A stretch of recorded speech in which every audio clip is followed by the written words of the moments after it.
जय श्री कृष्णा। राधे राधे दोस्तों, स्वागत है आप सभी का आपके अपने चैनल धर्म और कहानी में।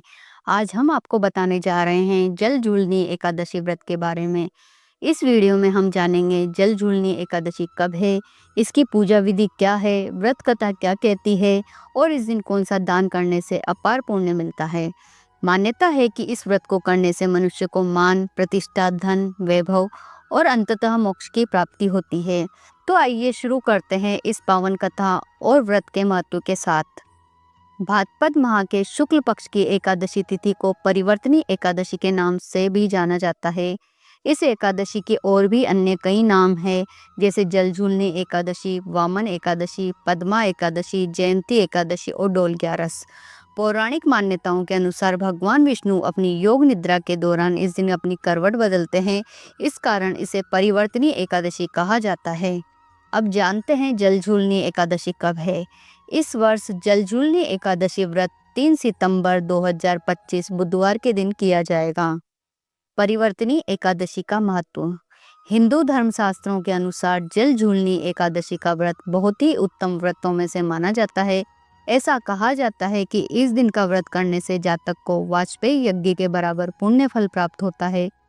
जल झूलनी एकादशी का व्रत करने से मनुष्य के जीवन के सभी संकट और कष्टों का नाश होता है, समाज में मान प्रतिष्ठा बढ़ती है, धन धान्य की कोई कमी नहीं होती और जीवन के सभी सुखों का आनंद लेकर अंत में मोक्ष को प्राप्त होता है। इस एकादशी का एक नाम पद्मा एकादशी भी है। पौराणिक कथा के अनुसार इस दिन देवताओं ने स्वर्ग पर अपना पुनः अधिकार प्राप्त करने के लिए माँ लक्ष्मी की आराधना की थी। इसलिए इस दिन माँ लक्ष्मी की विशेष पूजा करने से माँ लक्ष्मी प्रसन्न होती है और साधक को मनवांछित फल प्रदान करती है। साथ ही साधक को उनकी कृपा से वैभव की प्राप्ति होती है।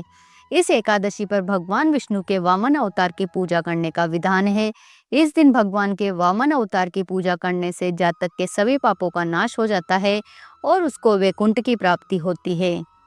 धर्मशास्त्रों के अनुसार जल झूलनी एकादशी के दिन ही भगवान विष्णु के अवतार श्री कृष्ण का सूरज पूजन या जलवा पूजन किया गया था।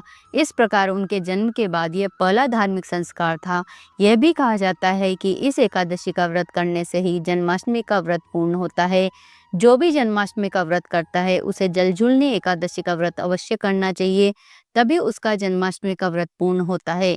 इस दिन श्री कृष्ण की विशेष पूजा किए जाने का भी विधान है।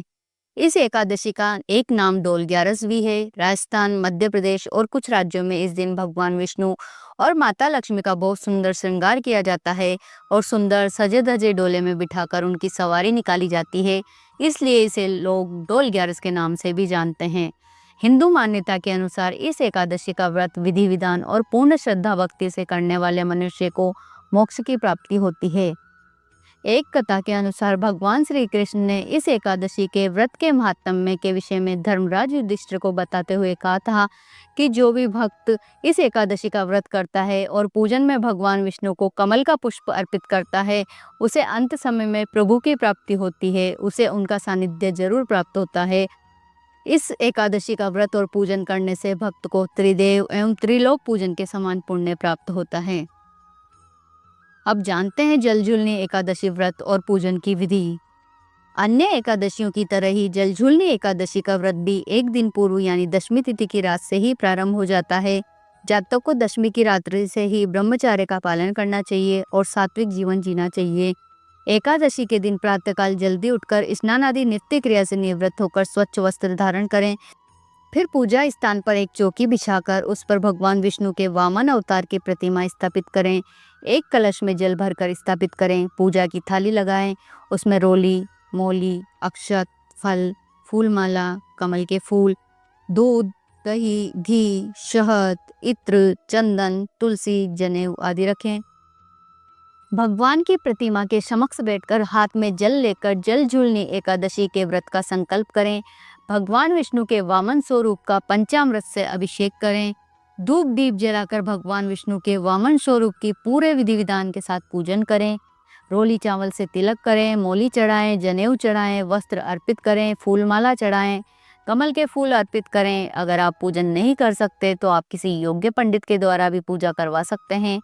भगवान को मिठाई का भोग लगाएं।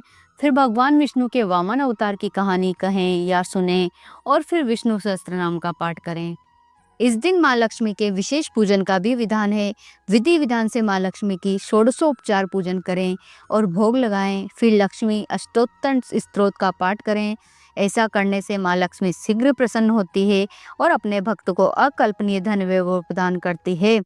इस एकादशी के व्रत में साधक को भोजन में अन्न ग्रहण नहीं करना चाहिए, सिर्फ दिन में एक बार ही फलाहार करना चाहिए। भगवान के पंचामृत के छींटे अपने एवं अपने परिवार के सदस्यों पर लगाकर सबके साथ पंचामृत चरणामृत को ग्रहण करें। व्रत की रात्रि को जागरण आयोजन करें, भजन कीर्तन में समय बिताएं। सोते समय भी भगवान वामन की स्थापित की हुई मूर्ति के पास ही निद्रा लें। तत्पश्चात अगले दिन यानी द्वादशी को ब्राह्मणों को भोजन कराएं और दक्षिणा देकर उन्हें संतुष्ट करें। जल झूलनी एकादशी पर क्या दान करना चाहिए? जल झूलनी एकादशी पर दान पुण्य का बहुत महत्व है। इस दिन इन वस्तुओं का दान करने से जातक को महान पुण्य प्राप्त होता है। गरीब और जरूरतमंद लोगों को, ब्राह्मणों को भोजन कराएं और दक्षिणा दें। लोगों को भगवान की भक्ति की ओर अग्रसर करें। इसके लिए भगवान विष्णु के व्रत, एकादशी व्रत और उनके मंत्रों की पुस्तक बांटें। बुजुर्गों और लाचारों की सेवा करें। अनाथालय आदि में भोजन, वस्त्र और आवश्यक वस्तुओं का दान करें। अब जानते हैं जल झूलनी एकादशी की कहानी। पौराणिक कथा के अनुसार त्रेता युग में एक दानवों का राजा था। राजा का नाम था बलि। राजा बलि बहुत ही शक्तिशाली था। उसने अपनी शक्तियों के बल पर तीनों लोकों को अपने अधिकार में कर लिया था। उसने देवताओं को भी स्वर्ग से निष्कासित कर दिया था। तब सभी देवता भगवान विष्णु की शरण में गए और उनसे सहायता मांगी। तब भगवान विष्णु ने देवताओं की सहायता के लिए वामन रूप में अवतार लिया। दैत्य गुरु शुक्राचार्य के कहने पर राजा बलि ने एक विशाल यज्ञ का आयोजन किया। वहां आने वाले हर याचक को उसने दान देकर संतुष्ट किया। तब वामन रूपधारी भगवान विष्णु उसके पास गए और उससे 3 पग भूमि मांगी। दैत्य गुरु शुक्राचार्य ने राजा बलि को समझाया कि यह कोई साधारण ब्राह्मण नहीं है, बल्कि भगवान विष्णु स्वयं है और वो उनको 3 पग भूमि देने का संकल्प न करें। परंतु राजा बलि नहीं माना और उसने वामन रूपधारी भगवान को 3 पग भूमि देने का संकल्प कर लिया।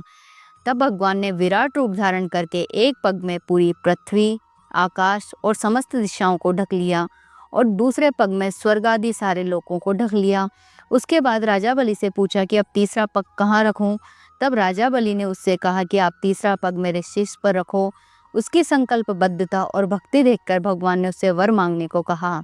तब बलि ने भगवान से हमेशा अपने सामने रहने का वरदान मांगा। भगवान ने प्रसन्न होकर उसे पाताल का राजा बना दिया और स्वयं उसके साथ पाताल लोक चले गए। इस प्रकार राजा बलि ने अपना सर्वस्व भगवान विष्णु के चरणों में अर्पित कर दिया और भगवान विष्णु ने वो सब देवताओं को वापस दे दिया। इस प्रकार देवताओं को उनके अधिकार और उनका राज्य पुनः प्राप्त हुआ।